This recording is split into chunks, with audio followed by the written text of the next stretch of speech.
1절에서 18절까지, 사무엘하 8장 1절 첫 절에서 마지막 18절까지 매일 성경 10월 1일분, 자, 다 같이 1절부터 한 음성으로 읽겠습니다. 시작. 그 후에 다윗이 블레셋 사람들을 쳐서 항복을 받고 블레셋 사람들의 손에서 메덱 암마를 빼앗으니라. 다윗이 또 모압을 쳐서 그들에게 땅을 엎드리게 하고 줄로 재어 그 두 줄 길이의 사람은 죽이고 한 줄 길이의 사람들은 살리니 모압 사람들이 다윗의 종들이 되어 조공을 드리니라. 르홉의 아들 소바왕 하닷 에셀이 자기 권세를 회복하려고 유브라데 강으로 갈 때에 다윗이 그를 쳐서 그에게서 마병 1700명과 보병 20000명을 사로잡고 병거 100대의 말만 남기고 다윗이 그 외에 병거의 말은 다 발에 힘줄을 끊었더니 다메섹의 아람 사람들이 소바왕 하닷 에셀을 도우러 온지라. 다윗이 아람 사람 22,000명을 죽이고 다윗이 다메섹 아람에 수베대를 두매 아람 사람이 다윗의 종이 되어 조공을 바치니라. 다윗이 어디로 가든지 여호와께서 이기게 하시니라. 다윗이 하다데셀의 신복들이 가진 금방패를 빼앗아 예루살렘으로 가져오고 또 다윗 왕이 하닷에셀의 고울 베다와 베로데에서 매우 많은 놋을 빼앗으니라. 하맛 왕 도이가 다윗이 하닷에셀의 온 군대를 쳐서 무찔렀다 함을 듣고 도이가 그의 아들 요람을 보내 다윗 왕에게 문안하고 축복하게 하니 이는 하닷에셀이 도이와 더불어 전쟁이 있던 터에 다윗이 하닷에셀을 쳐서 무찌름이라. 요람이 은그릇과 금그릇과 녹그릇을 가지고 온지라. 다윗 왕이 그것도 여호와께 드리되 그가 정복한 모든 나라에서 얻은 은근 곧 아람과 모압과 암몬 자손과 블레셋 사람과 아말렉에게서 얻은 것들과 소바왕 르홉의 아들 하닷 에셀에게서 노력한 것과 같이 드리니라. 다윗이 소금 골짜기에서 에돔 사람 18,000명을 쳐 죽이고 돌아와서 명성을 떨치니라. 다윗이 에돔에 수비대를 두되 온 에돔에 수비대를 두니 에돔 사람이 다 다윗의 종이 되니라. 다윗이 어디로 가든지 여호와께서 이기게 하셨더라. 다윗이 온 이스라엘을 다스려 다윗이 모든 백성에게 정의와 공의를 행할세. 스루의 아들 요압은 군사령관이 되고 아일룻의 아들 여호사밧은 서관이 되고 아이두비 아들 사독과 아비아달의 아들 아히멜렉은 제사장이 되고 스라야는 서기관이 되고 여호야다의 아들 브나야는 그렛 사람과 블렛 사람을 관할하고 다윗의 아들들은 대신들이 되니라. 아멘. 자, 오늘 전반부 8장 전체를 보지만은 전반부를 보면 거의 전반부 안에 거의 후반부 바로 앞에까지 보면 정복 전쟁이 다윗을 어떻게 진행되었는지를 보여주고 있습니다. 그런데 앞에 우리가 보았듯이 7장은 어떤 내용입니까? 다윗이 하나님께 성전을 지어드리려다가 어떻게 보면 무한을 당했죠. 하나님이 좋게 말씀하셔야 되는데 7장에서는 뭐라고 이야기합니까? 내가 언제 집 지어달라고 그러세? 그렇게 이야기한 거 아니에요. 그러면 같은 말씀을 하셔도 좋게 말씀하시고 고맙다 그러면 되지. 왜 고약한 노인네처럼 하나님 왜 그러실까? 그렇게 섭섭한 마음을 가질 수도 있는데 그런 생각을 가지기도 전에 뭐라 합니까? 하나님, 나 집이 중요한 게 아니고 내가 네 집을 지어주겠다 이렇게 말씀하세요. 그리고 네 집을 지어준다는 것은 좋은 집을 하나 지어준다는 뜻이 아니라 네 집안을 지켜주겠다고 이야기해요. 그래서 네 아들, 네 후손들이 영원히 지킬 수 있도록 그 자리를 지킬 수 있도록 그 왕조가 이어져 갈 수 있도록 지켜주겠다고 이야기해요. 그게 뭡니까? 다윗 언약이었죠. 그 언약을 듣고 7장 후반부에서 다윗이 뭐랍니까? 내가 무엇이 간데 하나님께서 이렇게 나를 사랑하시고 나를 이렇게 지켜주십니까? 이렇게 감사하면서 다윗도 그것을 확신한단 말이에요. 근데 확신한 것, 감사한 것, 하나님이 약속한 것에서 끝나지 않고 우리는 함부로 그렇게 말하죠. 나는 한다면 하는 사람이다 그러죠. 한다면 하는 사람이 세상에 어디 있습니까? 말한 대로 되는 사람이 세상에 어디 있습니까? 말한 대로 되면 하나님 앞에 맞짱 뜨는 거지. 말한 대로 되는 분은 하나님밖에 없어요. 말한 대로 되지 않기 때문에 실망하고 실패하고 좌절하고 다시 일어서고 그게 사람이에요. 안 그래요? 여러분 말한 대로 되던가요? 내가 어떤 용기 있고 자신만만하고 아무리 능력 있는 사람이라도 말한 대로 다 되던가요? 운동선수가 100전에서 100승하는 운동선수가 있던가요? 없잖아요. 근데 여기서도 우리의 믿음들이 그래서 나약해지는 경우가 뭐냐면, 오늘 밤에 내가 마음이 힘들었는데 좀 스트레스를 받았는데 시원한 말씀 해주시네. 마음의 위로를 주시네. 하나님 참 고맙다. 하나님이 그런 수준이 아니라 하나님 그렇게 말씀하신 것을 사람과 달리 이루시는 것을 오늘 8장에서 보여주는 겁니다. 내가 네 집안을 지켜주고 네 왕조를 지켜준다면 하나님은 그 증거를 보여주게 한다는 겁니다. 뭡니까? 다윗이 주위의 나라를 나갈 때마다 지지 않고 이기게 하신다 이 말이에요. 그 증거를 보여준단 말이에요. 내가 지킨다는 걸 말로만 하는 게 아니라 뭡니까? 다윗의 군사의 싸움에서도 이기게 해주신다 이 말이에요. 그러면 다윗에게는 뭡니까? 하나님의 말씀을 듣는 영광도 있었고 하나님의 약속을 받은 것도 있었고 실제로 나가서 실천해보고 적용해보니까 그대로 되더라는 거죠. 이거 신기한 거죠. 우리 믿음이 이렇다면 뭡니까? 정말 신나겠죠. 우리 믿음들이. 우리 믿음들이. 다윗이 그런데 거기에서 끝나는 것이 아니라 오늘 16절부터 18절, 15절에서 18절 이렇게 보면 다윗이 직제를 정리합니다. 이게 뭐냐면 다윗이 하나님과 함께 하심으로 다윗 나 혼자 다 할 수 있다고 절대 그렇게 생각하지 않아요. 그러니까 일할 사람들을 다 나눠줍니다. 군대 장관부터 해서 사관, 제사장, 대신들 이렇게 일들을 다 나눠줍니다. 이게 뭡니까? 지혜로운 거죠. 누가 어디에서 무슨 일을 해야 될지를 다 아는 거예요. 그런데 훌륭한 지도자는 두 가지를 가지는 거예요. 자기 혼자 할 수 있다고 절대 생각하지 않고 겸손해서 그게 일할 수 있는 사람들을 잘 바라보고 그 일을 배치를 시키고 그리고 여러 사람들이 의견이 있을 때 왕은 뭡니까? 결정할 수 있어야 돼요. 그 일을 추진할 수 있어야 돼요. 왜냐하면 그게 책임을 질 수 있어야 되고 그 결과치를 보여야 뭡니까? 권위와 권세가 있는 지도자가 되는 거죠. 근데 다윗에게는 그게 다 있었단 말이에요.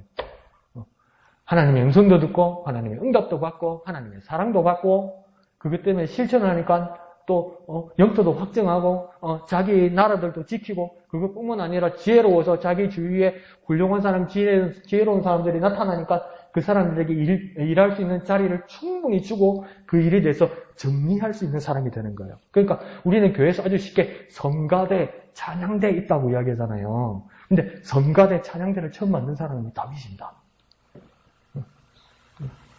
아삽, 헤만, 여두둔 이런 음악가들을 세 부분으로 나눠서 악기도 연주게 하고 작곡도 하게 하고 그 다음 뭡니까? 반차를 따라서 계열을 따라서 어떻게 하기도 하고 거기에 또 개입합니다. 뭡니까? 작사도 하고 작시도 하고 연주도 하고 이러는 거예요. 그러니까 강무사 같으면 만약에 찬양대나 성가대를 시키면 악보도 읽을 줄 모르고 콩나물도 볼 줄 모르니까 막 아이고 나는 모릅니다.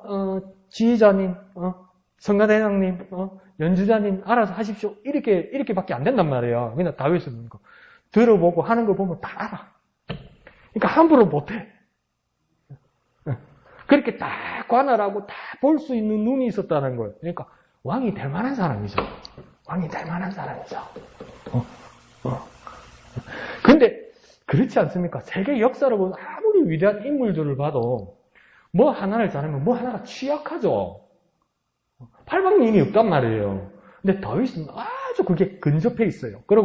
그렇지만 그러면서도 이스라엘 역대왕에서 가장 지혜로운 사람을 누구로 봅니까? 솔로몬이라고 그러잖아요. 그죠? 솔로몬이 정말 전무한 가장 지혜로운 사람이었죠. 열방의 모든 왕들도 와서 그의 지혜를 듣고 솔로몬이 잠언 3,000을 말하고 노래를 1,005편을 넘게 만들었다고 이야기하잖아요. 그럼 솔로몬의 유산은 어딜까? 하나님께서 주신 것이죠. 그런데 왜 그 사람이 지혜를 구하고 백성들의 말을 들을 수 있는 길을 열고 그 마음을 열 수 있는 능력을 가지고 또 하나님 앞에 그것을 구했을까? 아빠를 봐서 그래요. 아빠 다윗이 하나님을 향해서 어떻게 살아갈지 그 방향을 봤단 말이에요. 그러니까 난 뭘 구해야 될지를 안단 말이에요. 아들은. 그래서 그 완성을 이룬 거예요. 그 시작은 누가 한 겁니까? 다윗이 한 거죠. 그러니까 더 재밌게 말하면, 더 쉽게 말하면, 아빠의 유지를 이어받아서 아들이 완성을 한 거죠. 우리에게도 그런 선배가 되고, 우리에게도 그런, 후손들이 되었으면 좋겠다는 거예요. 하나님하고 나하고만 있으면 되면 난 똑굴도 안 그래. 하나님하고 나하고 안 오면 되고, 예수 천당 부신 쪽 하면 되지. 그게 아니고. 교회에 전통이 있단 말이에요. 우리 가족의 가훈이 있잖아요. 그럼 우리 공동체에 어떤 믿음의 신조가 있을 거란 말이에요. 그 고백이 있을 거란 말이에요. 그 전통을 지켜나가면서 해야 되는 거예요. 그래서 그리스도인들의 삶에서 가장 중요한 건 뭡니까? 개인보다도 공동체입니다. 공동체. 같이 해나가는 겁니다. 같이 해나가는 거. 그 같이 해나가는 공동체의 기반을 다윗이 닦은 거예요. 그래서 오늘 8장은 더 구체적으로는 전국 전쟁들이 더 부각되어서 나타나긴 합니다. 그래서 다윗은 주위 나라들을 정복하고 새 질서를 세우는 그 모습을 보여주는 겁니다. 그래서 1절에는 보면 첫 번째 맞섰던 나라가 누구냐면 블레셋입니다. 그런데 블레셋을 1절에 어떻게 했답니까? 쳐서 항복을 받았다고 이야기해요. 그런데 항복을 받았는데 한 도시를 부각시켜서 먼저 점령했다고 그러죠. 그 도시가 메덱 암마라고 이야기하죠. 메덱 암마 이게 뭔 뜻일까요? 암마 이라는 거니까 엄마는 뜻인가? 예, 엄마는 뜻 맞아요. 엄마, 아빠, 마미, 데디 이 말이 비슷해요. 나라들마다 다 언어가 달라요. 비슷하게 써요. 그러니까 메덱 암마라는 뜻은 뭐냐면 엄마의 굴레, 엄마의 큰 수레 이런 뜻이에요. 그러니까 메덱 암마를 쳐서 블레셋을 항복시켰다는 말은 뭐냐면 블레셋이란 큰 땅에서 메덱 암마라는 곳, 곧 엄마의 굴레라는 곳을 정복하면서 그 한 도시만 정복한 것이 아니라 굴레라고 그랬잖아요. 다 엮여 있는 여러 도시들을 메덱 암마를 중심으로 여러 도시들을 정복했다는 겁니다. 연결된 모든 것을 정복했다는 거죠. 그러니까 블레셋을 보니까 완전히 정벌해서 정복했다는 거예요. 그러니까 가장 가시오고 가장 힘든 나라를 그러니까 다윗 시대에 드디어 뭡니까 정리한 거죠. 정돈해버린 거죠. 블레셋이 가장 앙숙이었잖아요. 가장 가까이 있으면서 국경도 선명하지 않았단 말이에요. 이스라엘과 블레셋 사이에 들어갔다 나왔다 들어갔다 나왔다 들어갔다 나왔다 이러면서 더 차지했다가 더 뺏겼다가 다시 정복 수복했다가 이런 상황이었단 말이에요. 그런데 메덱 암마라는 중심 도시를 중심으로 보니까 블레셋을 다윗이 정복했다는 겁니다. 그리고 두 번째 또 정복한 나라는 어디냐면 모압을 쳤다고 이야기합니다. 그런데 이 모압을 칠 때 2절에 보면 좀 이해가 안 가는 우리의 상식으로는 이해 안 가는 방식으로 이 모압 땅을 정벌합니다. 뭐라고 이야기하냐면 두 줄 길이의 사람은 죽이고 한 줄 길이의 사람은 살렸다 이렇게 이야기해요. 이거 뭐냐면 어떻게 보면 아주 모욕적으로 아주 막 특이하게 뭡니까 줄자를 가져와가지고 그들의 수치로 두 자 길이에 되는 사람들은 거기서 죽였다는 거예요. 그리고 한 줄 길이에 되는 사람은 살렸다는 거예요. 왜 두 줄 길이의 사람은 죽이고 한 줄 길이의 사람은 살렸을까? 이건 무슨 말이냐면 두 줄 길이의 사람이라는 건 뭐냐면 아주 건장한 남자들, 덩치 있고 건장한 성인 남자들, 뭐겠습니까? 군사들은 다 처벌해버렸다는 거예요. 그리고 한 줄 길이의 사람은 살렸다는 말은 뭐냐면 아이나 노약자나 여인네나 이런 사람들은 다 살려두었다는 겁니다. 그런데 이런 방식이 요즘 같으면 뭡니까? 우리 전 세계에서 유엔에서 제네바 협정에서 뭡니까? 아무리 전쟁을 하더라도 화학 무기를 쓰거나 노약자를 죽이거나 이런 거는 못하기로 이렇게 협정을 맺었잖아요. 그래서 약속을 했잖아요. 그래서 전쟁 중에 그 규율을 어기면 나중에 국제적으로도 비난받고 처벌받는단 말이에요. 근데 세상이 좋아지고 세상이 선진화되고 세상의 문화가 또 커졌으니까 그런 제네바 협정 같은 것도 생기는 거지. 이 당시에는 전쟁은 뭡니까? 몰살입니다. 몰살. 그래서 우리나라 조선시대도 뭐합니까? 역적은 어떻게 한답니까? 뭐 어떻게 멸한답니까? 삼족을 멸한다고 이야기하잖아요. 이건 뭡니까? 후환을 없앤다는 거예요. 복수를 없앤다는 거예요. 그런데 다윗은 뭡니까? 이 고대 사회 옛날에 기원전 사회에 뭡니까? 아주 파격적인 정책을 단행하는 겁니다. 뭡니까? 전쟁이 개입하지 않아갖고 나약한 사람들, 연약한 사람들 이런 사람들은 죽여서 안 된다고 생각한 거죠.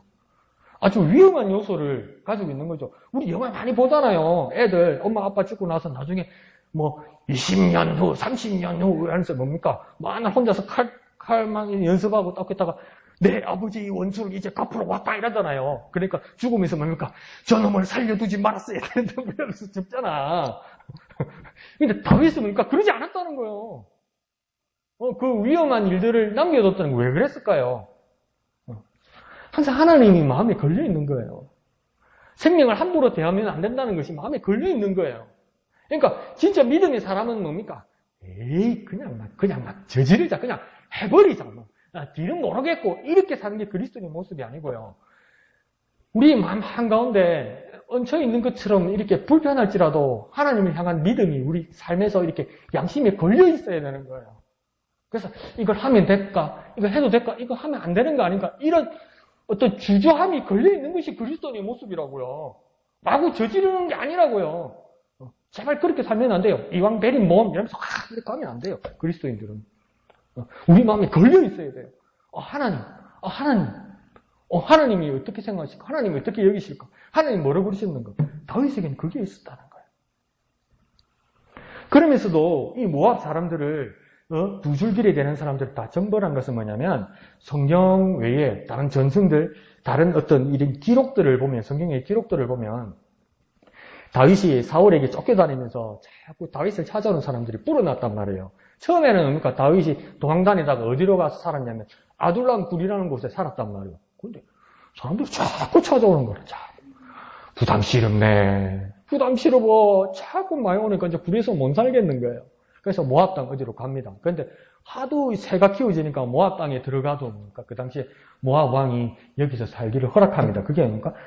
사무엘상 22장 3절에서 4절에 나와요. 그러고 나서 또 옮겨간 것이 뭐냐면 시글락이라는 곳에 옮겨갔어요. 또 사람들이 불어나니까 상황이 좋은 곳으로 옮겨갔단 말이에요. 그리고 다 선지자들이 막 이렇게 말한단 말이에요. 하나님께서 말씀하셨는데 하나님께서 당신을 이스라엘 왕으로 삼았는데 왜 자꾸 겉으로 도냐 이 말이에요. 당신은 이스라엘의 왕으로 세웠는데 하나님이 어떻게 딴 나라 가서 왕이 되겠냐는 거예요.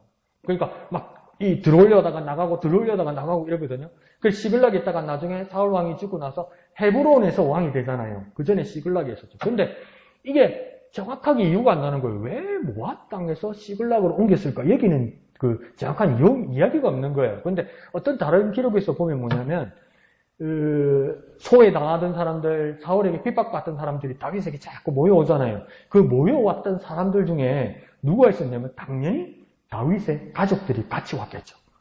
안 그렇겠어요? 자기 원래 자리에 있으면 사울 왕이 막 다윗 아버지, 엄마, 형제들 다 못 살게 굴 거 아니에요. 역적의 집안이고 자손이라고 그러면서. 그러니까 다윗의 엄마, 아버지도 나중에 뭡니까? 다윗이 있는 여기를 따라왔단 말이에요. 그런데 어떤 기록에 의하면 모압 땅에서 모압 사람들이 배반해서 다윗의 엄마, 아빠를 죽였다는 이야기가 있어요. 성경에는 안 나와 있지만 다른 기록에. 그래서 랍비들이 가르칠 때는 뭐냐면 거기에 대한 철저한 응징을 했다. 다윗이. 그렇게 이야기도 하는 것이죠. 그러니까 기업과 교훈을 모두에게 남기는 거죠. 그러니까 자비를 베풀어야 할 사람도 있지만 뭡니까? 잊지 말아야 할 것도 있다는 거예요. 자비를 베풀어야 할 사람도 있지만 잊지 말아야 할 것도 있다는 거예요. 정확하게 구분하고 아주 지혜롭게 판단해야 되는 거죠. 좋은 게 좋은 거다 그것도 아니고 그렇다고 그냥 깡그리 씨를 말려야 된다 이것도 아니라는 거예요. 그걸 뭡니까? 다윗이 아주 지혜롭게 정리를 할 수 있는 사람이었다는 거예요. 그러니까 명장이죠. 명장이죠. 전쟁에서 명장은 참 어렵죠. 전쟁에서 명장은 어렵습니다. 잔인한 것이 살아남는다고밖에 생각이 안 됩니다. 나약하면 죽는다 이거밖에 안 되잖아요. 근데 다윗은 아주 구분할 수 있는 지혜로운 사람이었습니다. 자, 그러면서 이제 3절에서 10절까지는 이스라엘의 이제 블레셋 이쪽은 서쪽 지중해 가까이 쪽이었고 오른쪽이 모압 땅이었고 암몬 이런 땅이 있는 땅이고 그 다음은 그러니까 북동쪽에 있는 유브라데 강 근처의 아람 주위의 나라들에 대해서 다윗이 정복과 또 그 정비를 보게 되는 겁니다. 3절에 어느 나라가 다윗에 대적하겠냐면 소바라는 나라 왕의 하다데셀이 다윗에게 도전합니다. 그런데 이 소바라는 나라는 아주 작은 나라인데 나름대로 강력한 어떤 자부심과 전투력을 가지고 있던 나라라고 이야기합니다. 그런데 이 소바라는 나라의 왕의 이름이 누구라고 이야기하면 하닷에셀이라 이렇게 이야기합니다. 그런데 이 하닷에셀이라는 이름에서 하닷이라는 이름은 뭐냐면 태양신을 섬긴다 이런 사람입니다.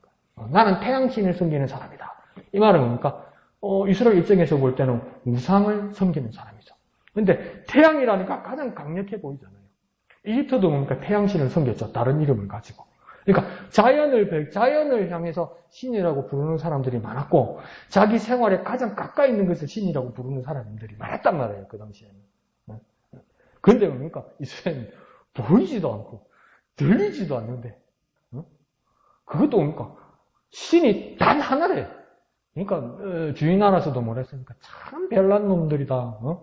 그리고 참 잘난 체 안에 막 고가움을 느낄 정도였다는 거죠. 그런데 이 하다데셀이라는 사람은 그러니까 우리는 더 강력한 신을 믿고 있다. 태양신을 믿고 있다. 이렇게 하면서 다윗에게 대적한 거죠. 그런데 뭡니까? 다윗이 이들도 정리해버립니다. 그런데 4절에 보면 이들을 정리하는 모습이 또 사뭇 다릅니다. 어떻게 해야 하냐면 다윗이 뭡니까? 병거 100대의 말만 남기고 나머지 말들은 뭡니까? 다 발에 힘줄을 끊었다. 이렇게 이야기합니다. 그러니까 만약에 정복 전쟁을 해서 다른 그 나라의, 그러니까 소바 그 나라의 모든 무기들을 내 전리품으로 이제 내가 가질 수 있는 거 아니에요. 그러니까 군사들을 다 정벌 하고 나니까 막 말들이 이렇게 멀쩡한 말들이 있는 거예요. 그러면 요즘 따지면 뭐겠습니까? 적들이 쓰던 탱크도 있고 대포도 있고 차도 있고 이런 거 아니에요. 그거 어떻게 해야 돼요? 뭐 우리 집에 가져가야지. 우리가 써야지. 우리가 승전의 트로피잖아요. 전리품이잖아요. 그 당시에는 이게 말이었단 말이죠. 근데 이 말을 어떻게 합니까, 다윗이? 병걸 모는 100대만 남겨놓고 나머지 말들의 뒤꿈치, 그러니까 사람으로 따지면 아킬레스건을 다 끊어버렸단 말이에요. 그 말들이 뒤꿈치 아킬레스 그 근육이 끊어져 있으니까 말이 이제 걸을 수 있습니까, 없습니까? 제대로 못 걷죠. 전쟁에 나갈 수 있습니까, 없습니까? 없죠. 왜 이런 짓을 하냐는 거예요. 그냥 가져가면 되지. 그럼 우리가 쓰면 되지. 다윗이 왜 그랬을까? 근데 여기는 두 가지 이야기가 있습니다. 첫 번째는 뭐냐면 이스라엘이 이 소바 쪽 지역은 모르겠는데 이스라엘로 들어오면 이스라엘 지형은 뭐냐면 평지가 그렇게 많이 없어요. 그 그림을 보면 산악지대란 말이죠. 이스라엘이 그 대부분. 근데 산악지대도 나무들이 많이 있는 우거진 산악지대가 아니고 그냥 돌산 있잖아요. 돌산. 석회 돌산. 그런 지역이란 말이죠. 그런 지역에서는 말을 탈 수가 없어요.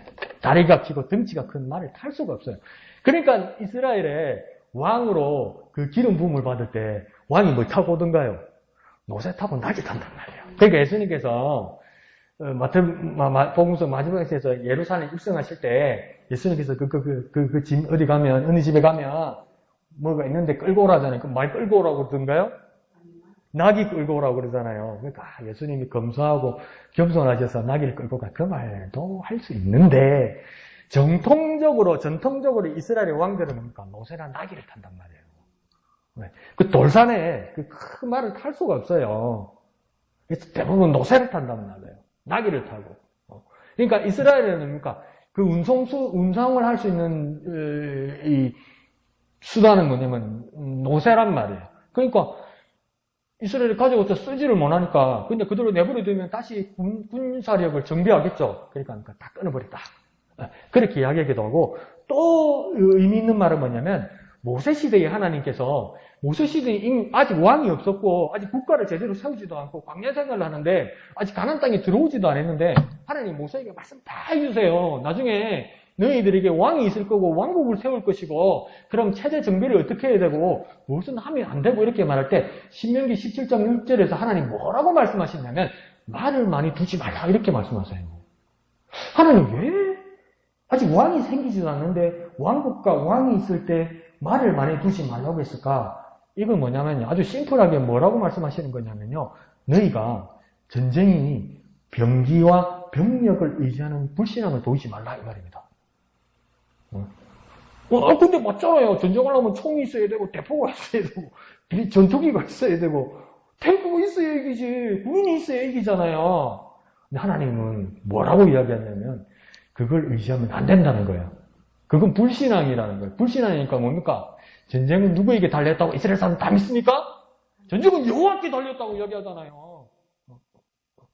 여호와를 보려면 병기와 병력에 의지하면 안 된다 이 말이에요. 그걸 뭡니까? 다윗이 몸소 행하는 거예요. 용장이고 맹장인데 나는 하나님을 의지한다는 것을 보이겠다는 거죠.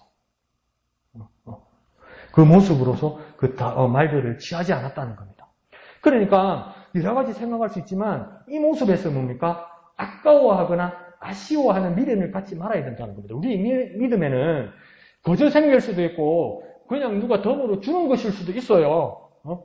그렇지만 그것이 우리 믿음 앞에서 상반되는 것일 때 거기에 대해서 아까워하거나 아쉬워하거나 미련 갖지 말아야 돼요. 아까워하거나 아쉬워하거나 미련 가지면 뭡니까? 우리 믿음은 떨어지기 시작하는 겁니다. 교회 가는 게 아닌데 오늘은 텔레비 보는 게 교회 가는 게 아닌데 어디 딴 데가 뭐 준다는데 군대 가면 그거 제일 고민되거든요. 일요일 아침 되면. 자, 군대 갈 사람. 자, 교회 갈 사람. 다 절에 갈 사람. 성당 갈 사람. 이렇게 모이거든요. 응? 종교 시간이라서. 그러면 토요일 밤, 일주일 날 새벽에 다 전부 들어옵니다. 자, 교회는 오늘 초코파이 준단다. 그러니까, 또 성당, 영희는 오늘 치킨 준단다. 그러니까 절에서 그러니까, 떡 한 그릇 준단다. 그러면 죽지. 그러니까, 지난주에 교회 갔던 놈이 오늘은 절에 가 있고 막 이래요, 애들. 나중에 뭡니까? 하면 준다니까 막, 주지스님 아들이 교회 와서 막 침례받고 난립니다, 이게. 예? 그러니까, 줄을 잘 썼어야 되는데, 잘 가야 되는데, 이런 미련을 갖는 것은 뭡니까? 믿음이 아니라는 겁니다. 네, 믿음이 아니라는 거예요. 그리고 뭡니까? 어떤 수단보다도 하나님을 의지하는 신앙을 보여야 된다는 거예요. 믿음은 내 안에 있다. 믿음은 내 안에 있다. 그게 아니고요. 믿음은 보여야 된다고요. 믿음이 내 안에 있거든. 내 안에 있는 믿음을 보이라고요. 순종하고 행동하고 보이라고요. 그래서 다윗이 어떻게 했습니까? 나는 말을 의지하지 않는다. 요즘으로 말하면 뭡니까? 나는 군용 지프를 의지하지 않는다. 탱크를 의지하지 않는다. 저들의 전투기를 내가 가져오지 않는다. 이 말 아니에요. 그럼 사람들은 너 뭐하냐? 나는 하나님을 의지한다. 전쟁은 왜 하나님께 달려있으니까. 그게 믿음이라고요. 그게 믿음이라고요. 그러니까 믿음이 얼마나 용기를 내야 되겠습니까? 저와 여러분이 믿음으로 산다면 얼마나 용기를 내야 되겠습니까? 그럭저럭 그건 믿음 아닙니다. 하나님을 의지하는 신앙을 보여야 됩니다. 어떤 수단보다도 하나님을 의지하는 믿음을 보이는 저와 여러분 되시기를 부탁드립니다. 한번 해볼까요? 아까워하지 말자. 아쉬워하지 말자. 미련 갖지 말자. 하나님만 의지하자. 하나님만 의지하자. 하나님만 의지하는 모습을 보이고 순종하는 저와 여러분 되시기를 부탁드립니다. 자, 그런데 5절에 변수가 생깁니다. 자, 이웃나라 다메섹 아람이 소박 왕 하다데셀을 지원하러 옵니다, 이게. 하다데셀이 이제 다 전쟁에서 지게 됐는데 난데없이 아람 왕, 다메섹 왕, 아람 왕이 이 소박 왕을 지원하러 오는 거예요. 다윗을 대적하러 오는 거예요. 이거 마치 뭐였습니까? 6.25 한국 전쟁 때 우리가 완전히 밀리다가 메가더 장군이 인천 상륙 작전 한번 팍 치면서 어떡합니까? 한민연합군이 북으로 쫙 밀고 올라와가지고 막 신우 지고 막 집까지 올라갔다고 그러잖아요. 이제 끝났다고 이제 압록강 두만강 보이고 야 이제 줄치면 끝이라고 이래야 된 거 아니에요? 중국이 다 소련에다가 줄치면 이건 이제 우리 다 된 거라고 이랬잖아요. 근데 어떤 일이 생깁니까? 중공군이 내려오네. 중공군이 갑자기 북한을 지원하면서 그래서 뭡니까? 싹 다 밀려 내려오잖아요. 석 달 만에 그러니까 3일 만에 서울 뺏겼다가 석 달 만에 서울 수복했다가 145 때 또 뺏기잖아요. 근데 지금 다윗도 그런 판이 되었다는 거죠. 완전 중공군 만난 기분 아니겠습니까? 다윗도. 이게 뭐야? 이래 싶으지 않겠습니까? 그런데 다윗은요, 밀리지 않고 오늘 보면 거뜬히 이겨냅니다. 왜 이겨냈을까? 그 비결이 뭘까요? 그 비결을 6절은 오늘 끝에 정확하게 말합니다. 6절 끝에 뭐라고 이야기합니까? 다윗이 어디로 가든지 여호와께서 이기게 하시니라. 다윗이 이겼어요. 그런데 다윗이 이겼는데 보이는 건 다윗이 이겼는데 이기게 하시는 이가 따로 있더라는 거예요. 그게 누굽니까? 하나님이더라는 거지. 다윗이 칼을 들고 전진 앞으로 하는데 그 해결하고 처리하고 그리고 다 하는 게 하나님이더라는 거지. 그러니까 다윗이 가기는 분명히 어디로 가는데 그렇게 이기게 하시는 이는 뭡니까? 여호와께서 하시더라는 거예요. 그래서 한 번 더 반복합니다. 한 번 더 강조합니다. 14절에 에돔과의 전쟁 결과에서도 같은 결론을 내립니다. 뭐라고 합니까? 한 번 더 14절에 다윗이 어디로 가든지 여호와께서 이기게 하시니라 이렇게 합니다. 그러니까 이게 뭡니까? 하나님께서 하시는 거예요. 하나님께서 하셨다는 거예요. 그러니까 다윗은 뭐라고 믿습니까? 전쟁은 여호와께 속해 있다. 하나님께서 결정하신다. 그러니까 말이 눈에 보입니까? 차가 눈에 보입니까? 탱크가 안 보이죠. 자, 이 말씀에 어떤 느낌이 듭니까? 다윗이 먼저 앞장선 것 같잖아요. 그런데 여태 다른 성경에서는 우리가 많이들 어떻게 배웠습니까? 하나님께서 먼저 가시고 우리들이 그 뒤를 따르는 형국들로 그려졌잖아요. 그것이 맞죠? 하나님께서 먼저 가시고 하나님께서 우리를 이끌어 가시면 우리는 그 따라가는 백성, 그것이 뭡니까? 하나님의 자녀이고 하나님의 백성이고 하나님의 제자니까 팔로우, 따라가는 사람이잖아요. 그러니까 하나님이 먼저 하시는 거잖아요. 모리아 산에서 하나님 이삭 바치라 해놓고 뭡니까? 아들 잡으려고 그러니까 하나님 벌써 미리 준비해놨죠. 수풀이 그런 양을 하나님께서 뭡니까? 먼저 가서 미리 준비해놨잖아요. 그래서 이스라엘 이삭의 목숨을 하나님께서 구해주셨잖아요. 하나님께서 먼저 하셨잖아요. 그런데 오늘 본문은 특이하게 뭐라고 이야기합니까? 다윗이 먼저 어디를 향해 갑니다. 보이는 모습입니다. 다윗이 먼저 가요. 그러면 하나님이 뒤따라서 승리로 해결하시는 것처럼 보여요. 그러니까 방향이 선두가 이번에는 바뀌는 거예요. 이제는 하나님께서 미리 예비하신다고 해서 여호와 이레라고 그랬잖아요. 하나님 먼저 가시고 하나님 먼저 준비해 주신 거잖아요. 근데 이번에 다윗이 전쟁하는 모습에서는 뭡니까? 다윗이 먼저 움직여요. 다윗이 먼저 가요. 그러면 하나님께서 뭡니까? 이기게 해주신 거예요. 그러니까 이제 이 방향이 달라진 거예요. 순서가 달라진 거예요. 왜 달라졌을까? 제가 최근에 본 책 중에는 영국의 조나단 섹스라는 그 유대인 랍비가 책 맨 앞에다가 난데없는 글을 써놨습니다. 그래서 내가 처음에 이거 잘못된 책인 줄 알았어요. 맨 앞에다 뭐라 써놨는지 아세요? 하나님보다 앞서 걸어가라. 이럴 수 있는 거예요. 쏘라 이랬어요. 목사가 그러면 안 되지만 미쳤나? 이게 믿음이가 싶었어요. 하나님보다 먼저 앞서간다고? 어떡하려고? 어떡하려고? 이거 믿음이 아닌데? 그랬을 때 뭡니까? 그런 책이 나왔길래 무슨 말인지 잘 이해가 안 갔습니다. 그런데요, 창세기 17장 1절에 보면요, 하나님께서 아브라함에게, 자, 너를 통해서 네 후손이 나타나고, 거기서, 바다의 모래와 같이, 하늘의 별과 같이 많은 자손을 내가 너에게 주겠다 하나님 그렇게 약속하셨단 말이에요. 근데, 뭡니까? 아브라함은 그대로 안 합니다. 15절에는 다윗이 그것을 믿으니 하나님 그를 어렵다고 여겼다고 말씀하셨지만, 마음은 그래 놓고 몸은 그렇게 안 돼요. 그러니까 뭐라고 하나님 앞에 처음에 말합니까? 내가 늙어갖고 내가 뭘 하겠습니까? 내가 언제 와서 무슨 자손을 보겠습니까? 그래서 첫 번째 하나님 앞에 제안하는 것이 아브라함이 뭡니까? 내게 있는 종 엘리에셀에게 주십시오 이랬어요. 내 양자 삼을게요 이랬어요. 그러니까 하나님과 아니야 이랬잖아요. 그러고 나니까 그러니까 86살에 그 다음 뭡니까? 부인 사라가 자기를 자책하면서 그러니까 내가 어떻게 새끼를 낳습니까? 이 나이에 이러면서 뭡니까? 하가를 줬어요. 첩은 하가를 줬어요. 그를 통해서 아들을 낳았어요. 첩을 통해서. 그러니까 죄송합니다. 씨바지를 통해서.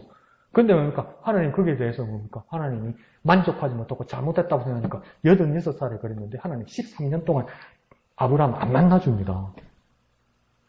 그래서 17장에서 만나줘요. 그때 나이 몇 살입니까? 99살이요. 그러니까 뭡니까? 엘리에셀도 아니고 이스마엘도 아니라는 거예요. 그러면서 99살에 하나님 나타났어요. 그럼 우리 같으면 뭐 했습니까? 장난하나. 86살도 감당한데 99살 내일 모레 100살이 무슨 애 이리 싶을 거 아니에요. 하나님 그때 나타나셨다는 거예요. 근데 요즘 같으면 어떤 목사님 웃으면서 그래 놨더라고요. 양자 삼아서 아브라함이 자손 보려고 그러고 씨바지를 통해서 애 낳으려고 그러고 요즘 세상 같으면 인공수정도 했을 거다 이러는 거예요. 오만 짓 다 했을 거라는 거예요. 하나님의 말씀에 자꾸 이상한 생각들을 했을 거라는 거예요. 근데 하나님 17장에 1절에 아브라함에게 13년 만에 나타나서 뭐라고 이야기하냐면 하나님께서 뭐냐면 이제 내가 너를 축복하는데 뭐라고 하냐면 내 앞에서 행하라 이렇게 말씀하세요. 이 말은 뭡니까? 나 하나님 앞에서 아버님 네가 행하라 이렇게 이야기해요. 그러니까 한글 성경만 보면 이 말은 무슨 말인지 이해가 가죠. 아브라함아 네가 불신앙을 가지지 말고 불신하지 말고 믿음으로 하나님 앞에서 믿음의 모습을 보여라. 이렇게 하면 그런 뜻인 걸로 한글로 나오잖아요. 그런데 다른 성경을 보고 원래 성경을 보고 영어 성경을 보니까 행하라는 뜻이 아니에요. 하나님 앞에 정직하고 바르게 살아가는 뜻이 아니에요. 영어로 정확하게 행하라는 말에 뭐라고 썼냐면 W-A-L-K walk 걸어가라고 돼 있어요. 행하라가 아니고 무슨 말이냐면 나 하나님이 여기 있을 테니까 아브라함 네가 먼저 걸어가라고 이야기해요. 네가 앞서 가라고 이야기해요. 네가 믿음으로 앞서 가면 내가 지원해 줄게 이 말이에요. 하나님 우리가 성숙하고 성장한 모습을 보인다면 믿음을 가진 우리가 하나님을 믿고 우리가 뒷배지시는 하나님을 믿어서 우리가 앞서 걸어가야 된다고요. 그때 하나님께서 지지해 주시는 하나님이라고요. 지금 다윗의 모습에서도 먼저 앞서 걸어갑니다. 적진을 향해 먼저 앞서갑니다. 그러니까 하나님께서 뭡니까? 이기게 하시더라는 거 아니에요. 이와 마찬가지로 하나님이 주신 권위와 권세로 내가 하나님을 닮아서 창조적으로 창의적으로 개척해 나가면 하나님이 뒤를 따라서 나의 일들을 수습하시고 하나님께서 이루신다 이 말이에요. 그것이 더 믿음이고 성숙한 사람이라는 거예요. 좀 더 쉽게 말해볼까요? 우리식으로 말해볼까요? 나의 뒷배는 하나님이다 이 말이에요. 나의 뒷배는, 나의 배경은 하나님이다 이 말이에요. 이 뭐 믿고 그래 설치노? 이 뭐 믿고 이렇게 저지르노? 이럴 때 그러니까 우리 믿음들이 배짱이 두둑해서 그 배짱은 뭡니까? 무식이 용감하고 이런 거 말고 나의 뒷배는 하나님이시다. 내가 하나님 믿고 맡길 만큼 내가 하나님의 백성, 하나님의 자녀, 하나님의 제자, 충성된 사람이 되었다는 겁니다. 그러니까 내가 다윗처럼 이 정도가 되면 어디로 가든지 하나님이 걱정하지 않고 의심하지 않고 염려하지 않고 하나님께서 나를 밀어주신다 이 말입니다. 지원해 주신다는 거예요. 하나님께서 이루어 주신다는 거예요. 이게 얼마나 영광된 일입니까? 마치 그런 느낌 들지 않습니까? 하나님 나를 탁 보시면서 이제는 아들, 딸, 네가 하고 싶은 대로 다 해. 아빠가 뒤에서 응원하고 지원해 줄게. 네 하고 싶은 거 다 해. 아빠가 뒤에서 밀어줄게. 아빠가 있잖아. 그렇게 보이지 않아요? 하나님께 신실한 나는 내가 어디를 가든 하나님이 뒤에서 이루어 주신다는 겁니다. 더 쉽게 말하면 아빠 하나님이 내 일을 지원해 주신다는 겁니다. 그래서 우리는 앞서 걸어갈 수 있는 거예요. 한번 해볼까요? 아빠 하나님이 내 일을 지원해 주신다. 아빠 하나님이 내 일을 지원해 주신다. 그러니까 막 창조적으로, 막 창의적으로, 막 용기를 가지고 믿음으로 막 해내는 거예요. 하나님 일도 헛짓 안 해. 제대로 잘해. 그러니까 하나님께서 뒤에서 보시면서 신통방통한 거예요. 근데 걷다가 쓰러질러 뭐 이렇게 잡아주시고, 심지어 잡아지면 발라주시고,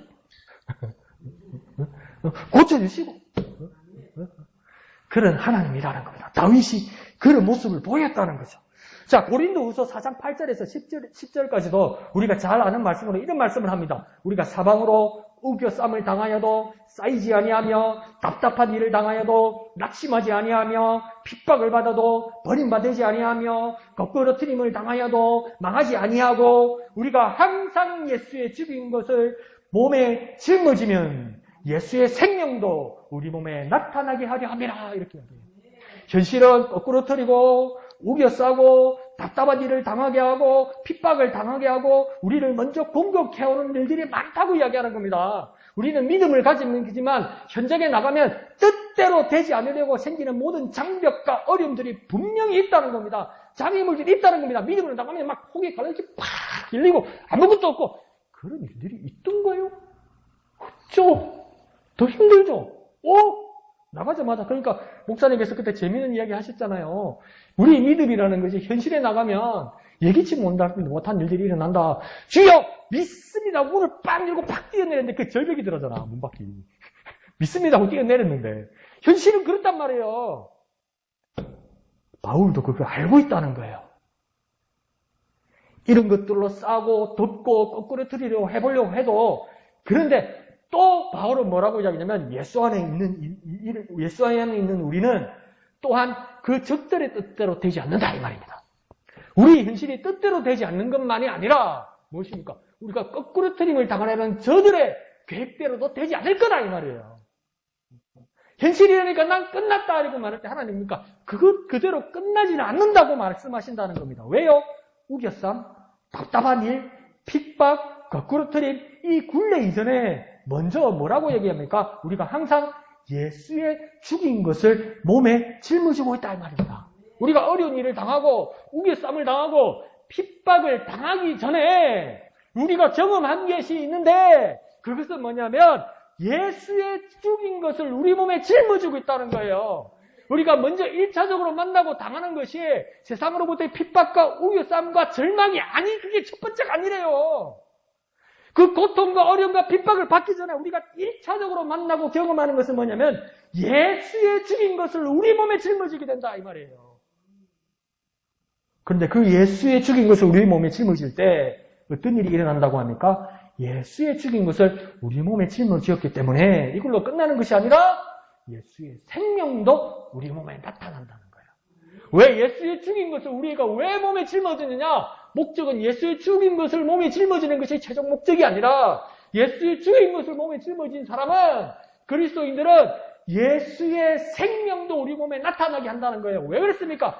예수가 죽고 부활하셨으니까 예수의 생명을 가진 우리는, 예수를 닮은 우리는, 그리스도인이 된 이 우리는 그리스도와 같이 먼저 죽을지라도 또다시 그리스도와 같이 다시 살아난다 이 말이에요. 그것이 먼저 우리에게 있으니 우리가 아무리 사박에 우겨 싸움을 당할지라도 죽임 당하지 않는다, 거꾸로 들이지 않는다, 실패하지 않는다 이렇게 얘기하는 거예요. 근데 예수의 죽임을 몸에 짊어지는 것이 어쩌다가 한번, 힘들 때 한번, 필요할 때 한번, 집 위에 천장에 장롱에 올려놓는 것처럼 상비약으로 필요할 때만 쓰는 건 한번, 어쩌다가 한번, 필요할 때 꼭 이렇게 말하지 않아요. 바울이 뭐랍니까? 우리가 항상 예수의 죽인 것을 몸에 짊어진다 이래요. 항상이라고 이야기해요. 항상 그러고 있다고 이야기해요. 항상 우리가 그러고 있으니 다른 어떠한 것들이 틈타거나 지배하지 못한다 이 말이에요. 항상 그러니까. 우리는 항상 예수의 죽인 것을 몸에 짊어지고 있음으로 말미암아 당연하게 예수의 생명이 우리 몸에 나타나기 때문에 더 쉽게 말해볼게요. 빈틈이 없다고요. 적들에게는 우리에게, 적들이 볼 때는 우리는 뭡니까? 빈틈이 없는 사람이라고요. 그래서 바울은 아주 뚜렷하고 확실하게 말합니다. 예수의 죽음을 입고 있는 우리는 예수의 생명으로 빛난다. 예수의 죽음을 입고 있는 우리는 예수의 생명으로 빛난다. 그 믿음을 가져서 어디로 가든지 주님과 함께 하시고 주님 앞서 나아가 승리를 이루는 저와 여러분 되시기를 부탁드립니다. 한번 해볼까요? 예수의 죽음을 입고 있는 우리는 예수의 생명으로 빛난다. 예수의 생명으로 빛난다. 예수의 죽음을 입은 우리는 예수의 생명으로 빛나게 되는 겁니다. 그러므로 오늘 우리는 이 고백을 하고 실천하고 순종하기를 원합니다. 믿음으로 나아가면 하나님은 내 뒷배가 되신단 말이에요. 내가 믿음으로 내가 먼저 나아가면 하나님은 내 뒷배가 되신다.